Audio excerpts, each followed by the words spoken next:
let me just say, if I haven't said this before, that I finished the book of Luke before I moved on to Matthew. If Matthew was a regular author writing books and I was in a bookstore, I would never buy a book that Matthew has written because his writing is boring for me.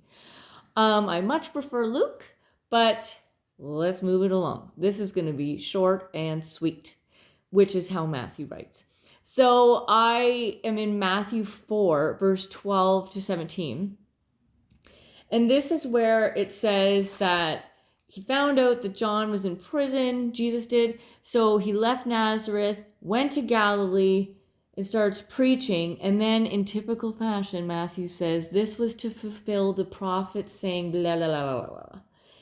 And I simply observed that, my goodness, Matthew spends a lot of time saying, and this comes to fulfill the prophets, blah, blah, blah, blah, blah.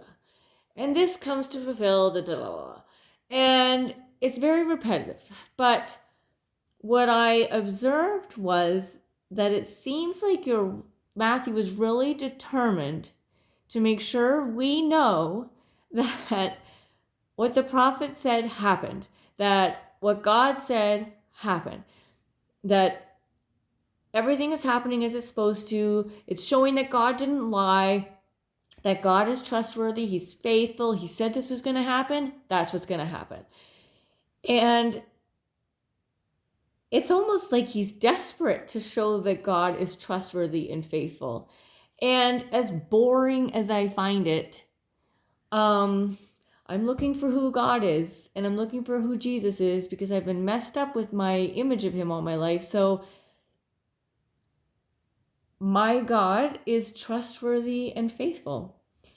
And it's actually more comforting to me to see that he lines up, he follows through on his promises, because my first marriage, I was married to someone who was a big promise maker and an even bigger promise breaker. And that was devastating. And I know it sounds stupid, and I'm an adult, I'm a grown adult. I should know how to handle broken promises, but it was very hard. And so maybe as boring as I think Matthew is, I need to open my eyes and accept that he is the opposite of something that has really hurt me in my life. Something that continues to kind of poke at me sometimes in the background. And my God is not like that. Thank you, Matthew, for your boring repetition. I hope I know it so well in my heart that it almost becomes a boring repetition in my brain, because I just know it. God is trustworthy and faithful, and he will come through. So that is all for today. Matthew 4, 12 to 17.